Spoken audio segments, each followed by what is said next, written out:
السلام علیکم ورحمۃ اللہ.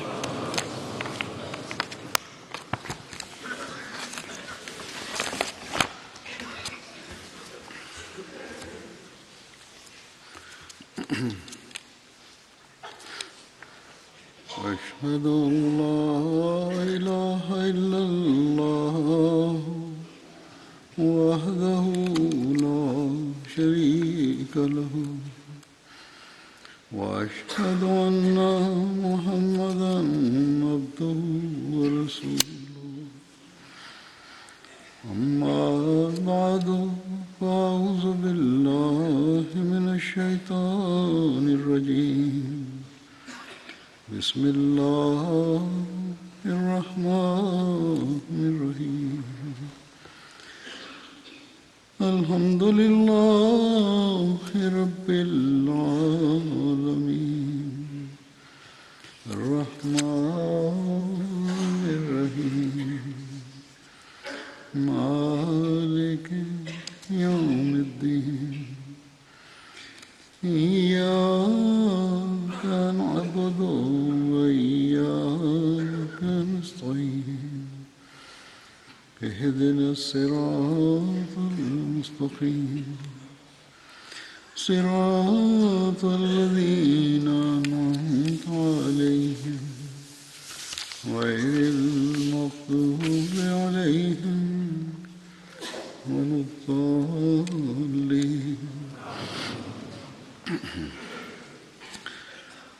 آج میں صحابہ کا ذکر کروں گا جو چل رہا ہے گزشتہ کافی عرصے سے.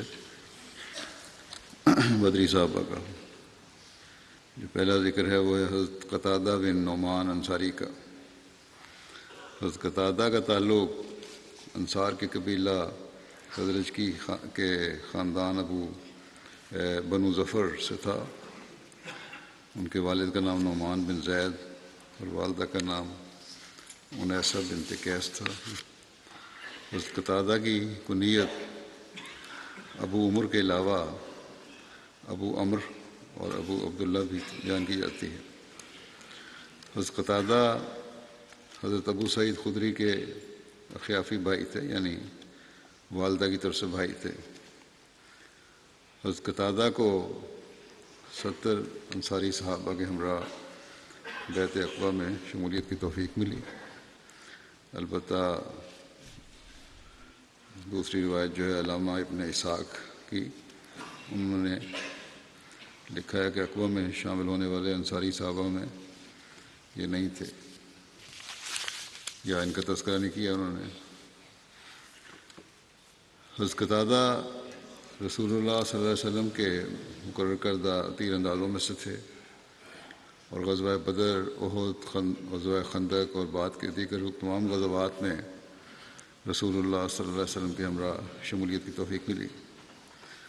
غزوہ احد کے روز حضرت قتادہ کی آنکھ پر تیر لگا، جس سے ان آنکھ کا ڈیلا بہہ کر باہر آ گیا ان کا. وہ رسول اللہ صلی اللہ علیہ وسلم کے خدمت میں حاضر ہوئے اور عرض کیا کہ یا رسول اللہ، تیر لگا، میرا ڈیلا باہر آ گیا ہے، اور بات یہ ہے کہ میں اپنی بیوی سے بڑا محبت کرتا ہوں. اگر اس نے میری آنکھ کو اس طرح دیکھا تو مجھے ڈر ہے کہ کہیں وہ مجھ سے نفرت نہ کرنے لگے. وہ کہتے ہیں کہ رسول اللہ صلی اللہ علیہ وسلم نے اس ڈیلے کو اپنے ہاتھ سے ڈالا، واپس رکھ دیا، اور صحیح جگہ پر قائم ہو گیا، اور بینائی لوٹ آئی. اور بڑھاپے میں بھی دونوں آنکھوں میں سے یہ والی آنکھ زیادہ قوی اور زیادہ صحیح تھی. ایک روایت میں ہے کہ حضرت صلی اللہ علیہ وسلم نے اس آنکھ پہ اپنا لعاب لگایا تھا، جس کے نتیجے میں دونوں میں سے حسین تر ہو گئی. حضرت قتادہ بیان کرتے ہیں کہ جو خود انہوں نے اپنی تفصیل بیان کی ہے اس کی واقعے کی، کہ رسول اللہ صلی اللہ علیہ وسلم کو ایک کمان بطور ہدیہ دی گئی، تو وہ غزوہ احد کے روز آپ صلی اللہ علیہ وسلم نے مجھے عطا فرمائی. میں اس کے ذریعے رسول اللہ صلی اللہ علیہ وسلم کے سامنے تیر چلاتا رہا، یہاں تک کہ اس کا وتر یعنی کمان کی ڈور ہوتی ہے وہ ٹوٹ گئی۔ میں اس کے باوجود رسول اللہ صلی اللہ علیہ وسلم کے چہرے مبارک کے سامنے رہا۔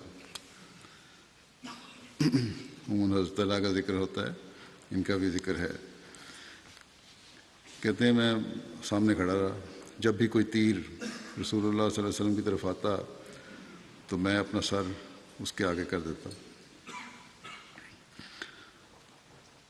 تاکہ میں رسول اللہ صلی اللہ علیہ وسلم کے چہرے مبارک کے لیے ڈھال بن سکوں۔ اس وقت میرے پاس کوئی تیر نہیں تھا جسے میں چلا سکتا۔ اسی دوران ایک تیر میری آنکھ پر لگا، جیسے میری آنکھ کا ڈیلا نکل کر میری گال پر آ گیا اور جتھا منتشر ہو گیا۔ میں نے اپنے ہاتھ سے اپنے ڈیلے کو پکڑا اور اسے اپنے ہاتھ پر رکھ کر جب یہ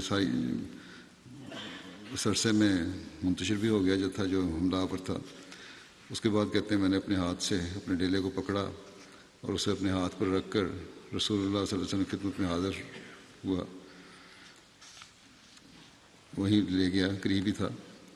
بس جب رسول اللہ صلی اللہ علیہ وسلم نے اسے میرے ہاتھ میں دیکھا تو آپ کی آنکھوں سے آنسو نکل آئے اور فرمایا، اے اللہ، قتادہ نے اپنے چہرے کے ذریعے تیرے نبی کے چہرے کو بچایا ہے، پس تو اس آنکھ کو دونوں آنکھوں میں سے زیادہ خوبصورت اور زیادہ نظر والی بنا دے۔ چنانچہ وہ آنکھ دونوں میں سے زیادہ خوبصورت اور دونوں میں سے نظر کے اعتبار سے زیادہ تیز تھی۔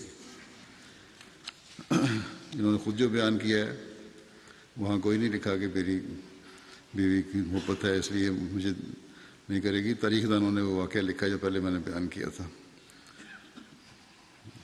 واقعہ کی میں دلچسپی پیدا کرنے کے لیے ویسے بہرحال انہوں نے جو یہ روایت ہے اس میں یہ نہیں آتا بیوی کا حوالہ کوئی بھی، لیکن بہرحال آنکھ باہر آ گئی جنگ کے دوران۔ صلی اللہ علیہ وسلم نے اس کو واپس اس جگہ پر رکھ دیا اور وہ وہیں دوبارہ بحال بھی ہو گئی، نظر ان کی اور بڑی اچھی ہو گئی۔ اور اسی وجہ سے حضرت قتادہ ذو العین یعنی آنکھ والے کے لقب سے بھی مشہور ہو گئے بعد میں۔ حضرت قتادہ غزوہ خندق اور دیگر تمام غزوات میں حضرت صلی اللہ علیہ وسلم کے ہمراہ شریک ہوئے۔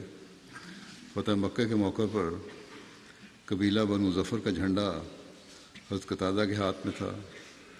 حضرت قتادہ نے 65 سال کی عمر میں 23 ہجری میں وفات پائی۔ حضرت عمر نے مدینہ میں ان کی نماز جنازہ پڑھائی۔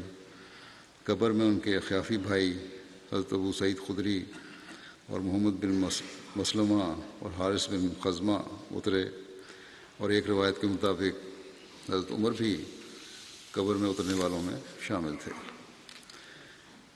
حضرت قتادہ کے ایک پوتے کا نام عاصم بن عمر تھا جو علم الانساب کا ماہر تھا، یعنی خاندانوں اور نسلوں کا علم جو ہوتا ہے قبیلوں کے، اور اس سے علامہ ابن اسحاق نے بکثرت روایات بیان کی ہیں۔ ایک روایت ہے کہ نبی کریم صلی اللہ علیہ وسلم کے پاس ایک کمان تھی جس کا نام کتوم تھا، اور وہ نبا ایک درخت ہے جسے تیر بنائے جاتے ہیں اس سے بنی ہوئی تھی، اور یہ وہ کمان تھی جو غزوہ احد کے روز حضرت قتادہ کے ہاتھ سے کثرت استعمال کی وجہ سے ٹوٹی تھی۔ حضرت قتادہ بن نعمان رضی اللہ عنہ کہتے ہیں کہ انصار میں سے ایک خاندان ایسا تھا جنہیں بنو عبیرک کہا جاتا تھا۔ ان میں 3 بھائی تھے، بشر، بشیر اور مبشر۔ بشیر منافق تھا، شعر کہتا تھا اور اشعار کے ذریعے رسول اللہ صلی اللہ علیہ وسلم کے صحابہ کی حجب کرتا تھا۔ بظاہر مسلمان تھا لیکن بعض عمل اس کے ایسے نہیں تھے۔ پھر ان کو بعض عرب کی طرف سے منسوب کر کے کہتا تھا کہ فلاں نے ایسا ایسا کہا ہے۔ جب رسول اللہ صلی اللہ علیہ وسلم کے صحابہ نے یہ شعر سنا جو وہ شعر کہتا تھا، تو انہوں نے کہا کہ اللہ کی قسم یہ شعر اسی بدباطن شخص نے کہا ہوا ہے، اور انہوں نے یعنی صحابہ نے کہا کہ یہ اشعار ابن امیرک کے کہے ہوئے ہیں۔ وہ لوگ زمانہ جاہلیت اور اسلام دونوں ہی میں محتاج اور فاقہ زدہ لوگ تھے، کوئی ان میں تبدیلی نہیں پیدا ہوئی، کام نہیں کرتے تھے، یا محنت نہیں کرتے تھے، اس وجہ سے بہرحال غریب تھے بہت زیادہ۔ پھر کہتے ہیں کہ مدینے میں لوگوں کا کھانا کھجور اور جو ہی ہوتا تھا۔ جب کوئی شخص مالدار ہو جاتا اور کوئی غلوں کا تاجر شام سے سفید آٹا لے کر آتا، پسا ہوا باریک آٹا، تو وہ مالدار شخص اس میں سے کچھ خرید لیتا اور اسے اپنے کھانے کے لیے مخصوص کر لیتا ہے، لیکن اس کے بال بچے جو تھے وہ کھجور اور جو ہی کھاتے رہتے تھے۔ کہتے ہیں ایک بار ایسا ہوا کہ جب ایک غلے کا تاجر شام سے آیا تو میرے چچا رفاع بن زید نے میدے کی سفید آٹے کی ایک بوری خریدی اور اس کو اپنے گودام میں رکھ دیا۔ اس گودام میں ہتھیار اور زرہ اور تلوار بھی رکھی ہوئی تھی، اسلحہ بھی رکھا ہوا تھا۔ کہتے ہیں ان پر ظلم یہ ہوا کہ اس گودام میں نقب لگائی گئی اور دیوار توڑ کے اندر چور آ گئے اور راشن اور ہتھیار سب کا سب چرا لیا گیا۔ صبح کے وقت میرے چچا رفاع میرے پاس آئے اور کہا کہ میرے بھتیجے، آج کی رات تو مجھ پر بڑا ظلم کیا گیا ہے، ہمارے گودام میں نقب لگائی گئی ہے، ہمارا راشن اور ہمارے ہتھیار سب کچھ چرا لیے گئے ہیں۔ ہم نے محلے میں پتہ لگانے کی کوشش کی ہے اور لوگوں سے پوچھ گچھ کی ہے، تو ہم سے کہا گیا کہ ہم نے بنو عبیرک کو آج رات دیکھا ہے، انہوں نے آگ جلا رکھی تھی اور ہمارا خیال ہے کہ تمہارے ہی کھانے پر وہ جشن منا رہے ہوں گے، یعنی چوری کا مال پکا کر کھا رہے ہوں گے۔ جب ہم محلے میں پوچھ گچھ کر رہے تھے تو بنو عبیرک نے کہا کہ اللہ کی قسم ہمیں تو تمہارا چور لبید بن سہل ہی لگتا ہے، کسی اور کا نام لگا دیا۔ لبید ہم میں سے، کہتے ہیں کہ لبید ہم میں سے ایک صالح مرد اور مسلمان شخص تھے۔ جب لبید نے یہ سنا کہ بنو عبیرک اس پر چوری کا الزام لگا رہے ہیں تو انہوں نے اپنی تلوار سونت لی اور کہا کہ میں چور ہوں، کہ اللہ کی قسم میری یہ تلوار تمہارے بیچ رہے گی یا پھر تم اس چوری کا پتہ لگا کر دو گے۔ بڑے غصے میں کہا یہ فیصلہ ہوگا اب۔ لوگوں نے کہا کہ جناب اب اپنی تلوار دور رکھیں، آپ چور نہیں ہیں، ہمیں یقین ہے بڑے نیک آدمی ہیں۔ ہم نے محلے میں مزید پوچھ گچھ کی تو ہمیں اس میں شک نہیں رہ گیا کہ وہی بنو عبیرک چور ہیں۔ میرے چچا نے کہا کہ اے میرے بھتیجے، اگر تم رسول اللہ صلی اللہ علیہ وسلم کے پاس جاتے اور آپ سے اس حادثے کا ذکر کرتے تو ہو سکتا ہے میرا مال مجھے مل جاتا۔ حضرت قتادہ بن نعمان کہتے ہیں کہ میں یہ بات سن کر رسول اللہ صلی اللہ علیہ وسلم کے پاس حاضر ہوا اور عرض کیا کہ ہمارے ہی لوگوں میں سے ایک گھر والے نے ظلم و زیادتی کی ہے، انہوں نے میرے چچا رفاع بن زید کے گھر کا رخ کیا ہے اور ان کے گودام میں نقب لگا کر ان کے ہتھیار ان کا راشن چرا لیا۔ ہم چاہتے ہیں کہ ہمارے ہتھیار ہمیں واپس دے دیں۔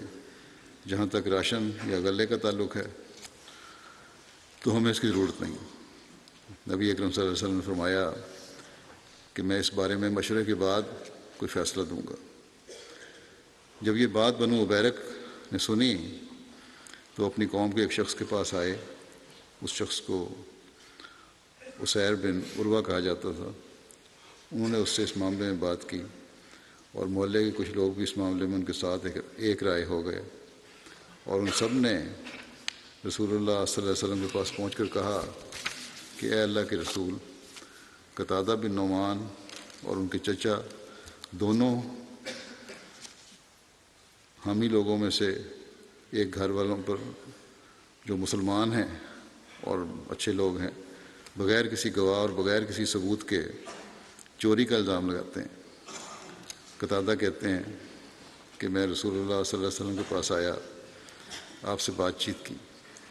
آپ صلی اللہ علیہ وسلم نے فرمایا تم نے ایک ایسے گھر والوں پر چوری کرنے کا الزام عائد کیا ہے جن کے بارے میں ذکر کیا گیا ہے کہ وہ مسلمان ہیں اور بھلے لوگ ہیں، اور تمہارے پاس کوئی گواہ اور ثبوت بھی نہیں ہے۔ قتادہ کہتے ہیں میں آپ کے پاس سے واپس آ گیا، نیک فطر تھے، بڑے نیک تھے، کہتے ہیں میں واپس آ گیا اور میرا جی چاہا کہ میں اپنے کچھ مال سے محروم ہو گیا ہوتا تو مجھے گوارا ہوتا، لیکن اس معاملے میں رسول اللہ صلی اللہ علیہ وسلم سے میں نے بات نہ کی ہوتی۔ آن وسلم کی یہ بات سن کر مجھے خیال آیا کہ میں نے یوں ہی حضرت صلی اللہ علیہ وسلم کو تکلیف پہنچائی، اگر میرا مال چلا بھی جاتا تو کوئی حرج نہیں تھی، لیکن یہ میں بات نہ کرتا۔ کہتے ہیں پھر میرے چچا نے میرے پاس آ کر کہا کہ بھتیجے تم نے اس معاملے میں اب تک کیا کیا ہے؟ رسول اللہ صلی اللہ علیہ وسلم نے مجھے جو جواب دیا تھا میں نے انہیں اس سے وہی جواب دے دیا، اس کو بتا دیا انہیں۔ اس پر انہوں نے کہا کہ اللہ ہی ہمارا مددگار ہے۔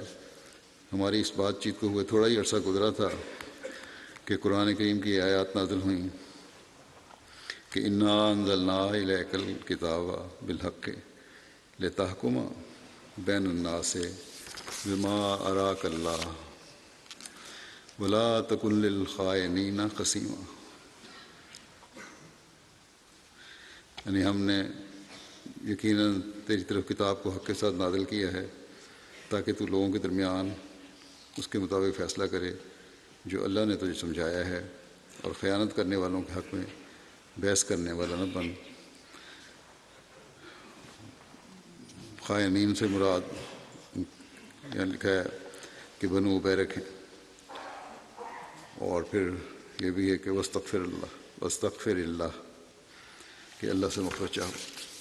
ان اللہ کان غفور الرحیم، ان اللہ کان غفور الرحیم، یعنی کہ اللہ تعالیٰ بہت بخشنے والا اور بڑا رحیم ہے، مہربان ہے۔ پھر اللہ تعالیٰ نے آگے فرمایا کہ ولا تجادل عن الذین یختانون انفسہم ان اللہ لا یحب من کان خوانا اثیما یستخفون من الناس ولا یستخفون من اللہ وهو معهم اذ یبیتون ما لا یرضی من القول وکان اللہ بما یعملون محیطا ہاں انتم ہؤلاء جادلتم عنہم فی الحیات الدنیا فمن یجادل اللہ عنہم یوم القیامت امن یکون علیہم وکیلا۔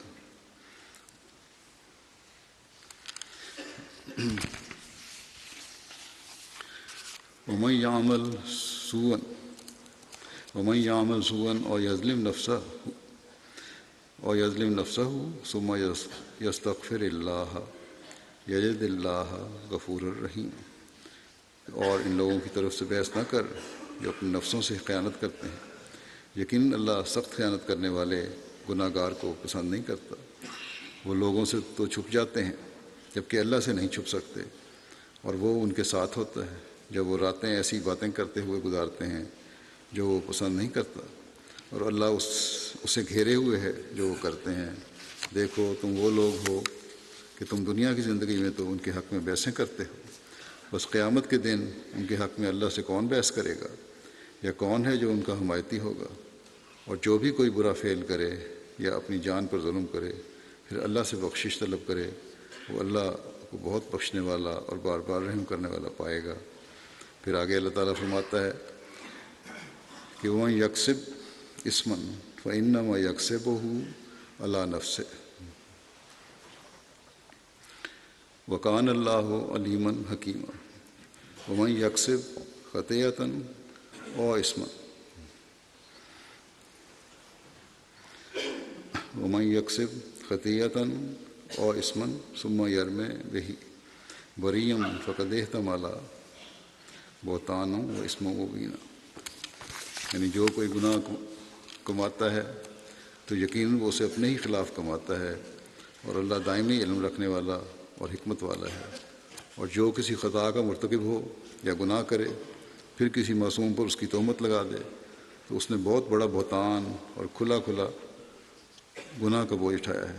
اس سے اشارہ بنو کہتے ہیں کہ اس سے اشارہ بنو عبیرہ کی اس بات کی طرف ہے جس میں انہوں نے کہا تھا کہ ہمیں لگتا ہے کہ چوری لبید بن سہل نے کی ہے۔ اور پھر آگے اللہ تعالیٰ فرماتا ہے کہ وَلَوْلَا فَضْلُ اللَّهِ عَلَيْكَ وَرَحْمَتُهُ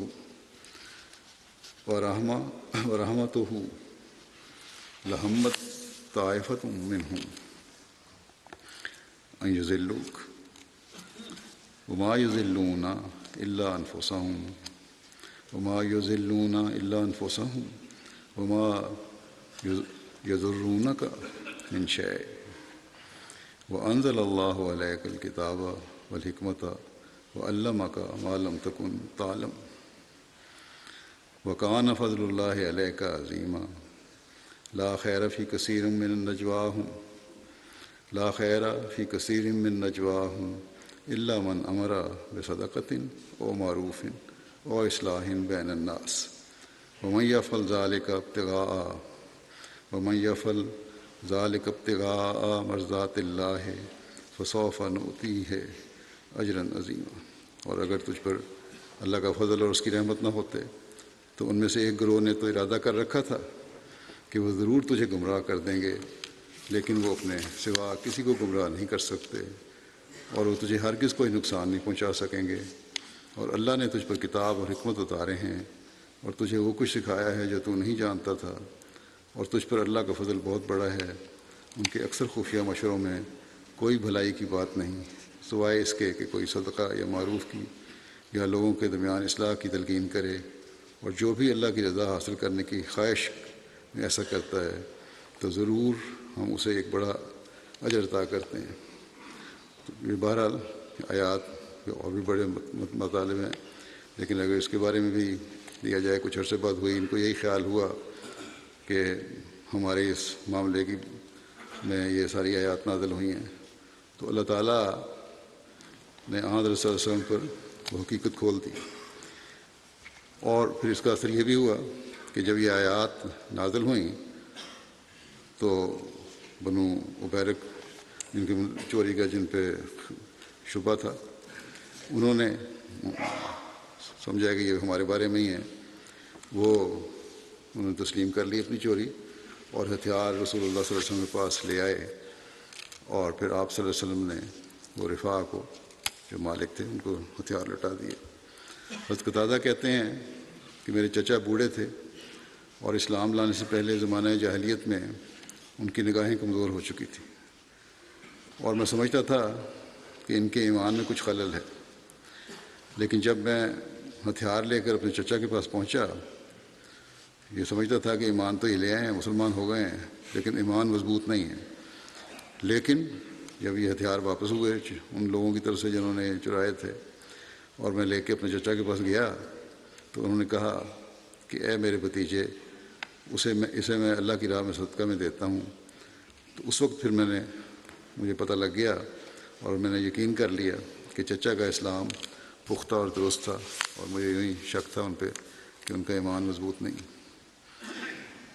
جب قرآن کریم کی آیات نازل ہوئیں تو بشیر ایک بھائی جو ان میں سے تھا، جس کے بارے میں انہوں نے پہلے کہا کہ اس کو منافقت کا شک تھا ان کو، وہ مشرکوں میں شامل ہو گیا جا کے، اور سلافہ بنت سعد کے پاس جا ٹھہرا۔ اس موقع پہ اللہ تعالیٰ نے آیت نازل کی وَمَن يُشَاقِقِ الرَّسُولَ مِن بَعْدِ مَا تَبَيَّنَ لَهُ الْهُدَىٰ وَيَتَّبِعْ غَيْرَ سَبِيلِ الْمُؤْمِنِينَ نُوَلِّهِ مَا تَوَلَّىٰ وَنُصْلِهِ جَهَنَّمَ وَسَاءَتْ مَصِيرًا إِنَّ اللَّهَ لَا يَغْفِرُ أَن يُشْرَكَ بِهِ وَيَغْفِرُ مَا دُونَ ذَلِكَ لِمَن يَشَاءُ وَمَن يُشْرِكْ بِاللَّهِ فَقَدْ ضَلَّ ضَلَالًا بَعِيدًا۔ کہ جو رسول کی مخالفت کرے بعد اس کے کہ ہدایت اس پر روشن ہو چکی ہو، اور مومنوں کے طریق کے سوا کوئی اور طریق اختیار کرے تو ہم اسے اسی جانب پھیر دیں گے جس جانب وہ مڑ گیا ہے، اور ہم اسے جہنم میں داخل کریں گے، اور وہ بہت برا ٹھکانہ ہے۔ لیکن اللہ معاف نہیں کرتا کہ اس کا شریک ٹھہرایا جائے، اور جو اس کے سوا ہے معاف کر دیتا ہے جس کے لیے چاہے، اور جو اللہ کا شریک ٹھہرائے تو وہ یقیناً دور کی گمراہی میں بہک گیا۔ جب سلافہ کے یہ اس مشرک کے پاس صلافہ کے پاس جا کے ٹھہرا تو اور اسلام سے ہٹ گیا، تو حضرت حسان بن ثابت نے اپنے چند اشعار کے ذریعے اس کی حجر کی۔ یہ سن کر وہ یعنی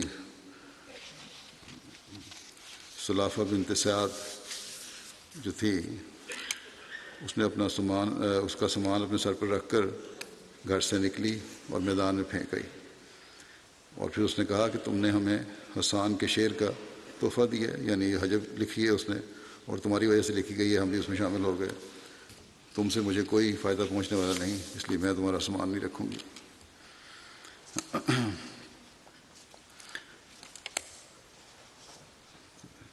تو یہ اس منافق کا یا پھر مشرک کا انجام ہوا۔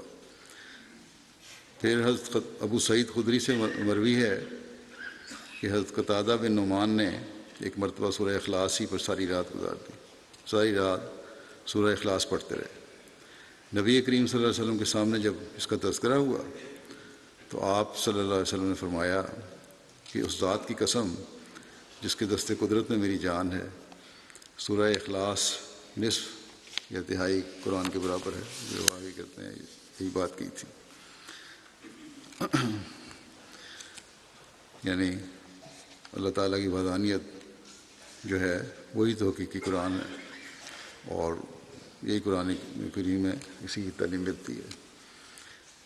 ابو سلمہ سے مروی ہے کہ حضرت ابو ہریرہ ہم سے رسول اللہ صلی اللہ علیہ وسلم کی حدیث بیان کیا کرتے تھے کہ آپ نے ارشاد فرمایا کہ جمعہ کے دن ایک گھڑی ایسی بھی آتی ہے کہ اگر وہ کسی مسلمان کو اس حال میں میسر آ جائے کہ وہ نماز پڑھ رہا ہو اور اللہ سے خیر کا سوال کر رہا ہو تو اللہ اسے وہ چیز ضرور عطا فرما دیتا ہے۔ اور حضرت ابو ہریرہ نے اپنے ہاتھ سے اشارہ کرتے ہوئے اس ساعت کا مختصر بیان فرمایا، بہت چھوٹی سی ہے۔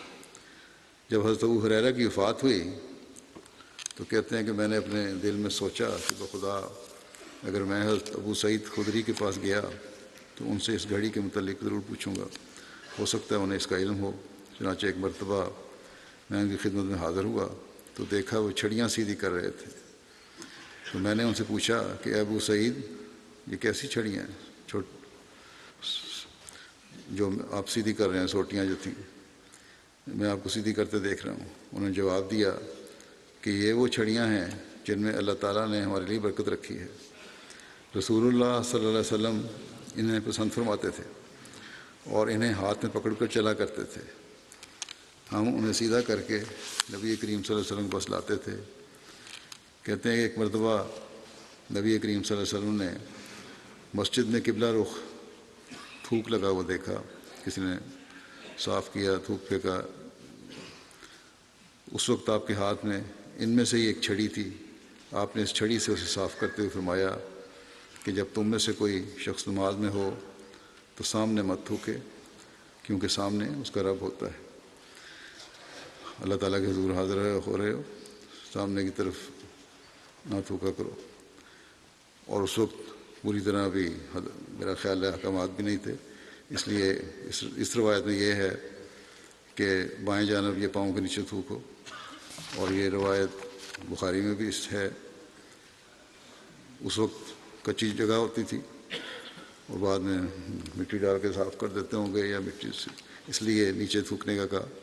لیکن جو اصل ایک اور روایت ہے بعد میں جب صحیح تربیت بھی ہو گئی اور احکامات بھی آ گئے، اس میں یہی ہے کہ تمہارا جو پلو ہے چادر کا اس میں صاف کیا کرو، ناک ہے یا تھوک ہے کوئی اگر صاف کرنے کی حاجت پڑ جائے تو، کیونکہ اور اب تو رومال ہیں، ٹیشو ہیں، اور مسجدوں میں ویسے بھی قالین ہوتے ہیں، اس لیے اس کا مطلب یہ نہیں کہ نیچے جھکنا جائز ہے، بلکہ ان حالات میں ایک وقتی اجازت تھی، اور اس کے بعد پھر آپ نے باقاعدہ وضاحت سے بیان فرمایا کہ اگر کہیں حاجت پڑ جائے ایسا ناک صاف کرنے یا دھوکنے کی تو چادر سے ایک کونے سے لو اور اس کو لپیٹ دو اور پھر بعد جا کے صاف کر دو۔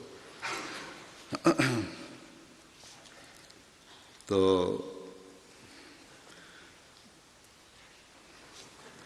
راوی بیان کرتے ہیں کہ پھر اسی رات خوب زوردار بارش ہوئی۔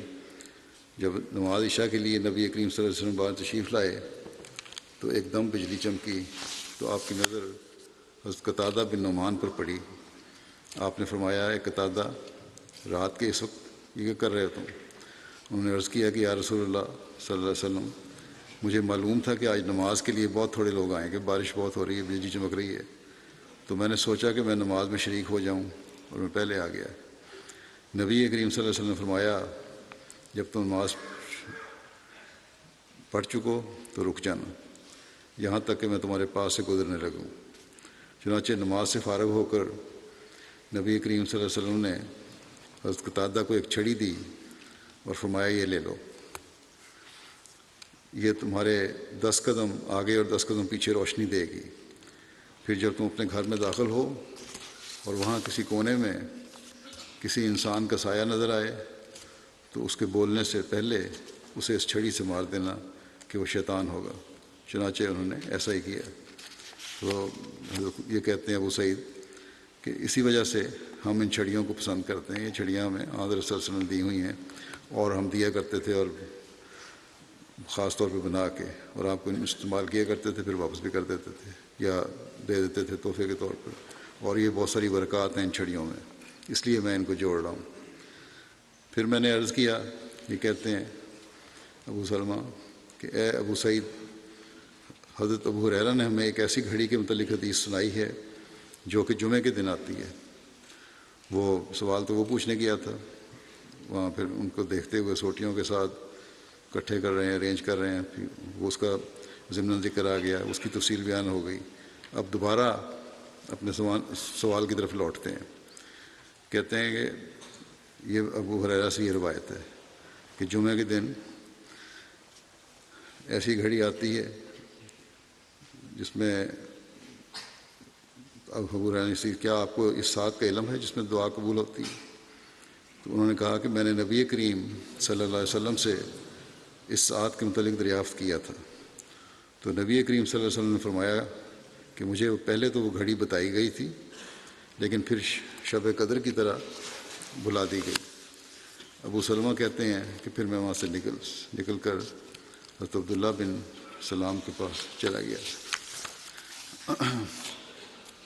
مسند احمد بن حنبل کی جو روایت ہے بیان ہوئی ہے، اس میں جمعہ کے روز جس گھڑی کا ذکر ہے اس گھڑی کے بارے میں مختلف روایات ہیں۔ ان روایات سے 3 مختلف اوقات کا یا باتوں کا پتہ لگتا ہے۔ پہلا تو یہ ہے کہ یہ گھڑی جمعے کے دوران آتی ہے، دوسرا یہ ہے کہ دن کے آخری حصے میں آتی ہے، یہ مختلف روایتیں جو بیان ہوئی ہیں، اور تیسری یہ ہے کہ نماز عصر کے بعد آتی ہے، جو یہ روایات بھی یہاں بیان کر دیتا ہوں۔ حضرت ابو ہریرہ سے مروی ہے کہ رسول اللہ صلی اللہ علیہ وسلم نے جمعے کے دن کا ذکر کیا اور فرمایا، اس میں ایک گھڑی ہے جو مسلمان بندہ اس گھڑی کو ایسی حالت میں پائے گا کہ وہ اس میں کھڑا نماز پڑھ رہا ہوگا، تو وہ جو کچھ بھی اللہ تعالیٰ سے مانگے گا وہ اس کو ضرور دے گا۔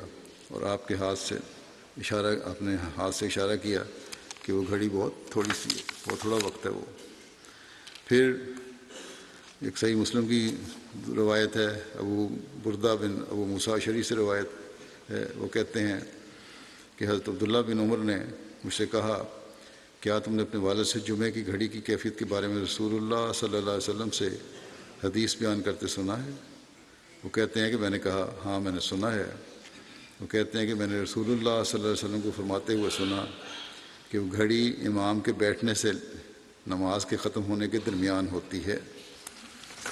پھر ایک اور روایت ہے، حضرت عبداللہ بن سلام نے بیان کیا کہ میں نے ایک مرتبہ جب کہ رسول اللہ صلی اللہ علیہ وسلم تشریف فرما تھے، عرض کیا کہ ہم اللہ کی کتاب میں جمعے کے دن ایک ایسی گھڑی کا ذکر پاتے ہیں کہ مومن بندہ جو نماز پڑھ رہا ہو اور اللہ سے کچھ مانگ رہا ہو مگر وہ اس گھڑی کو نہیں پاتا، مگر وہ اللہ اس کی حاجت پوری کر دیتا ہے۔ حضرت عبداللہ بیان کرتے ہیں کہ رسول اللہ صلی اللہ علیہ وسلم نے میری طرف اشارہ کرتے فرمایا، یا گھڑی کا کچھ حصہ یا ایک تھوڑا سا وقت ہے؟ میں نے عرض کیا کہ جی، یا گھڑی کا کچھ حصہ۔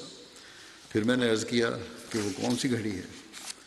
تو آپ صلی اللہ علیہ وسلم نے فرمایا کہ وہ دن کی آخری گھڑیوں میں سے ہے، یعنی دن ڈھلنے کے قریب ہے۔ میں نے کہا وہ نماز کی گھڑی نہیں ہے؟ آپ نے فرمایا کیوں نہیں؟ مومن بندہ جب نماز پڑھ لے اور بیٹھ جائے اور صرف نماز ہی اسے روکے ہوئے ہو تو نماز میں ہی ہے. نماز کے بعد پھر بھی ذکر الہی کر رہا ہے اگر تو نماز کی حالت ہی ہے اور دعا کی کیفیت ہی پیدا ہوتی ہے اس میں. پھر ایک اور روایت ہے حضرت ابو ہریرہ سے کہ رسول اللہ صلی اللہ علیہ وسلم نے فرمایا کہ جمعے کے دن ایک گھڑی ایسی بھی آتی ہے کہ اگر کسی مسلمان کو اس حال میں میسر آ جائے کہ وہ اللہ سے خیر کا سوال کر رہا ہو تو اللہ اسے وہ چیز ضرور عطا فرما دیتا ہے، اور وہ عصر کے بعد کی گھڑی ہے. یہاں جمعے کا دن ہے لیکن عصر کے بعد کا روایت آتی ہے مسند احمد بن حنبل حنبل کی. پھر ایک روایت میں ذکر ہے کہ حضرت ابو سلمہ نے اس گھڑی کے متعلق پوچھا تو رسول اللہ صلی اللہ علیہ وسلم نے فرمایا کہ آخر و ساعت نہار، یعنی یہ گھڑی دن کی آخری گھڑیوں میں سے ہے. اس کے بارے میں وضاحت کرتے ہوئے ایک جگہ تفسیر میں حضرت مسلمہ رضی اللہ عنہ نے بیان فرمایا ہے کہ جمعے اور رمضان کے آپس میں فرماتے ہیں کہ جمعہ اور رمضان کو آپس میں ایک مشابہت حاصل ہے، اور وہ یہ کہ جمعہ بھی قبولیت دعا کا دن ہے اور رمضان بھی قبولیت دعا کا مہینہ ہے. جمعے کے متعلق رسول کریم صلی اللہ علیہ وسلم فرماتے ہیں کہ اگر کوئی شخص نماز کے لیے مسجد میں آ جائے اور خاموش بیٹھ کر ذکر الہی میں لگا رہے، امام کا انتظار کرے اور بعد میں اطمینان کے ساتھ خطبہ سنے اور نماز با جماعت میں شامل ہو تو اس کے لیے خاص طور پر خدا تعالیٰ کی برکات نازل ہوتی ہیں. اور پھر ایک گھڑی جمعے کے دن ایسی بھی آتی ہے کہ جس میں انسان جو دعا بھی کرے قبول ہو جاتی ہے. حضرت ابو ہریرہ سے روایت کی ہے کہ رسول اللہ صلی اللہ علیہ وسلم نے جمعے کے دن کا ذکر کیا اور فرمایا اس میں ایک گھڑی ہے جو مسلمان بندہ اس گھڑی کو ایسی حالت میں پائے گا کہ وہ اس میں کھڑا نماز پڑھ رہا ہوگا تو وہ جو کچھ بھی اللہ تعالیٰ سے مانگے گا وہ اس کو ضرور دے گا. اور آپ نے ہاتھ سے اشارہ کیا کہ وہ گھڑی تھوڑی سی ہے. یہ بخاری کی حدیث ہے جس کا پہلے ذکر تھا، یہ بھی ابو ہریرہ سے روایت ہے. قانون الہی کے ماتحت آپ لکھتے ہیں کہ قانون الہی کے ماتحت اس حدیث کی یہ تعبیر تو ضرور کرنی پڑے گی کہ وہی دعائیں قبول ہوتی ہیں جو سنت اللہ اور قانون الہی کے مطابق ہوں. غلط قسم کی دعائیں تو بہرحال قبول نہیں ہوں گی. دعائیں وہی قبول ہوں گی جو اللہ کی سنت کے مطابق ہیں، جو جائز دعائیں ہیں اور اللہ تعالیٰ کے قانون کے مطابق ہیں. لیکن جہاں یہ بہت بڑی نعمت ہے وہاں یہ آسان امر بھی نہیں ہے. جمعے کا وقت قریباً دوسری اذان یا اس سے کچھ دیر پہلے سے شروع ہو کر نماز کے بعد سلام پھیرنے تک ہوتا ہے. اگر یہ دونوں وقت ملا لیے جائیں اور خطبہ جمعہ چھوٹا بھی ہو تو یہ وقت بھی آدھ گھنٹہ ہو جاتا ہے، اور اگر خطبہ لمبا ہو جائے تو یہ وقت گھنٹہ ڈیڑھ گھنٹے بھی ہو سکتا ہے. اس ایک گھنٹے یا ڈیڑھ گھنٹے میں ایک گھڑی ایسی آتی ہے کہ جب انسان کوئی دعا کرے تو وہ قبول ہو جاتی ہے. لیکن اس 90 منٹ کے عرصے میں انسان کو یہ علم نہیں ہوتا کہ آیا پہلا منٹ قبولیت دعا کا ہے، دوسرا منٹ قبولیت دعا کا ہے یا تیسرا منٹ قبولیت دعا کا ہے. یہاں تک کہ 90 منٹ کے آخر تک انسان کسی منٹ کے متعلق بھی یہ نہیں کہہ سکتا کہ وہ قبولیت دعا کا وقت ہے. گویا وہ گھڑی جس میں ہر دعا قبول ہوتی ہے 90 منٹ میں تلاش کرنی پڑے گی، اور وہی شخص قبولیت دعا کا موقع تلاش کرنے میں کامیاب ہو سکے گا جو برابر 90 منٹ تک دعا کرتا رہے. اور 90 منٹ تک برابر دعا میں لگے رہنا اور توجہ کو قائم رکھنا یہ ہر ایک کا کام نہیں، بڑا مشکل کام ہے. مسلموں نے لکھا ہے کہ بعض لوگ تو 5 منٹ بھی اپنی توجہ قائم نہیں رکھ سکتے. کہتے ہیں کہ مثلا میں اس وقت نماز کے لیے آیا ہوں، ادھر انسان ادھر ادھر نظر مارتا ہی ہے. میں نے خطبے سے پہلے بعض لوگوں کو دیکھا ہے کہ وہ سنتیں پڑھ رہے ہوتے ہیں اور یکدم ان کی آنکھ ادھر ادھر جا پڑتی تھی. سنتوں پر 1.5-2 منٹ لگتے ہیں، مگر اس تھوڑے سے وقت میں بھی وہ کبھی دائیں دیکھتے تھے، کبھی بائیں دیکھتے تھے، کبھی زمین کی طرف دیکھتے تھے، کبھی آسمان کی طرف دیکھتے تھے. جب 1.5-2 منٹ تک توجہ کو قائم رکھنا مشکل ہے تو 90 منٹ تک دعا کرتے رہنا، ذکر الہی میں لگے رہنا اور توجہ کو ایک ہی طرف قائم رکھنا کوئی آسان بات نہیں ہے. بس یہ گھڑی کا ذکر بھی ہے تو اس میں مسلسل توجہ کی بھی ضرورت ہے، اور یہ بڑی محنت سے یہ طلب چیز ہے، اور بڑی اس کے لیے مجاہدہ کرنا پڑتا ہے، یہ آسان چیز نہیں ہے۔ یہ نہیں کہ ہم نے دعا کی تو اس منٹ میں قبول ہو گئی، انسان کو نہیں پتہ کون سا منٹ ہے۔ بس اصل بات یہ ہے کہ مسلسل اس عرصے میں بغیر توجہ ہٹائے دعا میں انسان لگا رہے، اور یہ لگا رہنا ضروری ہے۔ اور جیسا کہ مسلم موعود نے فرمایا ہے، میں نے ذکر کیا کہ آسان کام نہیں ہے، یہ جمعہ کی برکات کو حاصل کرنے کے لیے بڑی محنت کی ضرورت ہے۔ دوسرے جن صحابی کا ذکر اس وقت میں کروں گا، ان کا نام ہے حضرت عبداللہ بن مظعون۔ حضرت عبداللہ بن مظعون کا تعلق قریش کے قبیلہ بنو جمعہ سے تھا۔ ان کی والدہ کا نام سخیلہ بنت انبس تھا۔ یہ حضرت عثمان بن مظعون اور حضرت قدامہ بن مظعون اور حضرت صائب بن مظعون کے بھائی تھے، اور یہ سب رشتے میں حضرت عبداللہ بن عمر کے ماموں تھے، کیونکہ حضرت عمر نے ان کی ہمشیرہ زینب بنت مظعون سے شادی کی تھی۔ یزید بن رومان سے روایت ہے کہ حضرت عبداللہ بن مظعون اور حضرت قدامہ بن مظعون نے رسول اللہ صلی اللہ علیہ وسلم کے دار ارقم میں جانے اور اس میں دعوت اسلام دینے سے قبل ہی اسلام قبول کر لیا تھا۔ حضرت عبداللہ بن مظعون اور ان کے تینوں بھائی حضرت قدامہ بن مظعون اور حضرت عثمان بن مظعون اور حضرت صائب بن مظعون حبشہ کی طرف ہجرت کرنے والوں میں شامل تھے، اور حبشہ میں قیام کے دوران جب انہیں خبر ملی کہ قریش ایمان لے آئے ہیں، تب یہ لوگ واپس آ گئے تھے۔ پہلے بھی میں بعض صحابہ کے ذکر کر چکا ہوں حبشہ کی ہجرت کا، کہ جب مسلمانوں کی تکلیفیں جب انتہا کو پہنچ گئیں تو حضرت صلی اللہ علیہ وسلم نے مسلمانوں سے فرمایا کہ وہ حبشہ کی طرف ہجرت کر جائیں، اور فرمایا کہ حبشہ کا بادشاہ عادل اور انصاف پسند ہے، اس کی حکومت میں کسی پر ظلم نہیں ہوتا۔ اس زمانے میں حبشہ میں ایک مضبوط عیسائی حکومت قائم تھی، اور وہاں کا بادشاہ نجاشی کہلاتا تھا۔ بہرحال حضرت صلی اللہ علیہ وسلم کے فرمانے پر 5 نوی میں رجب 5 نوی میں 11 مرد اور 4 عورتوں نے حبشہ کی طرف ہجرت کی، اور جو ہجرت کی انہوں نے تو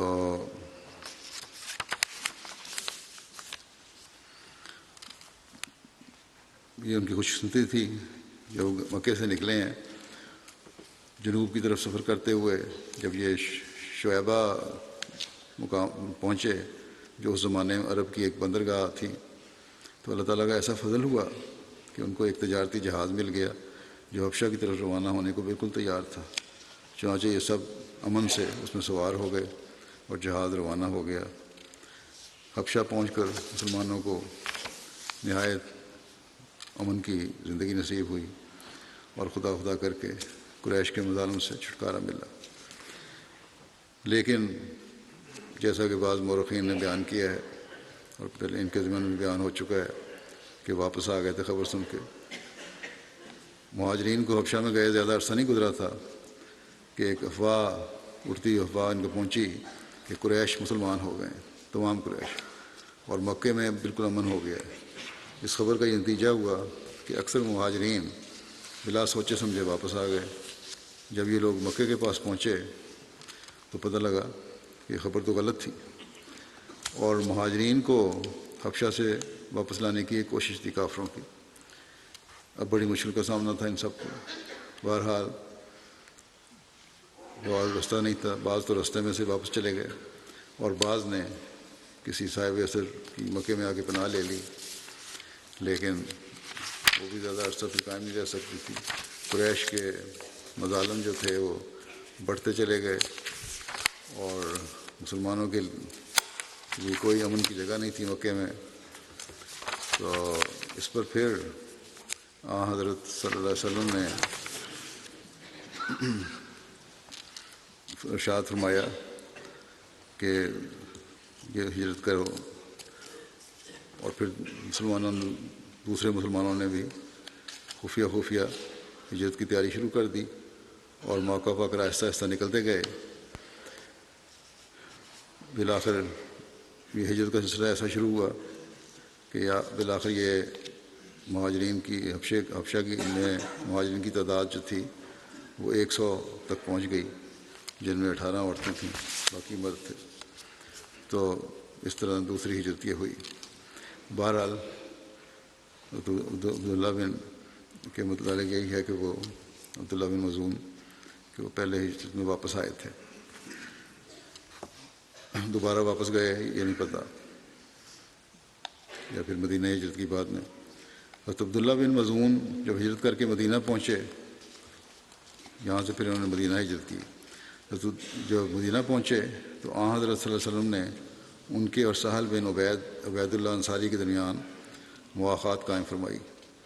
ایک روایت کے مطابق حضرت عبداللہ بن مظعون کی حضرت قطبہ بن عامر کے ساتھ حضرت صلی اللہ علیہ وسلم نے مواخات قائم فرمائی تھی.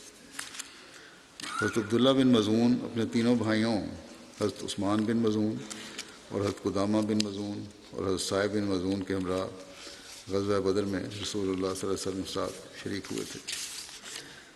حضرت عبداللہ بن مظعون غزوہ بدر کے علاوہ غزوہ احد اور خندق اور دیگر غزوات میں رسول اللہ صلی اللہ علیہ وسلم کے ساتھ شریک ہوئے تھے. حضرت عبداللہ بن مظعون نے حضرت عثمان کے دور خلافت میں 30 ہجری میں عمر 60 سال وفات پائی تھی. اللہ تعالیٰ ان صحابہ کے درجات بلند سے بلند پر فرماتا چلا جائے.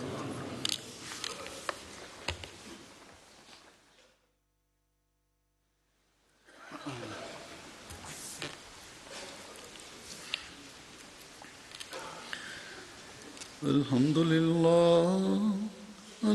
لله نحمده ونستعينه ونستغفره ونؤمن به ونتوكل عليه ونعوذ بالله من شرور أنفسنا ومن سيئات أعمالنا من يهده الله فلا مضل له ومن يضلل فلا هادي له ونشهد أن لا إله إلا الله ونشهد أن محمدا عبده ورسوله. عباد الله رحمكم الله إن الله يأمر بالعدل والإحسان وإيتاء ذي القربى وينهى عن الفحشاء والمنكر والبغي يعظكم لعلكم تذكرون. اذكروا الله يذكركم وادعوه يستجب لكم ولذكر الله أكبر.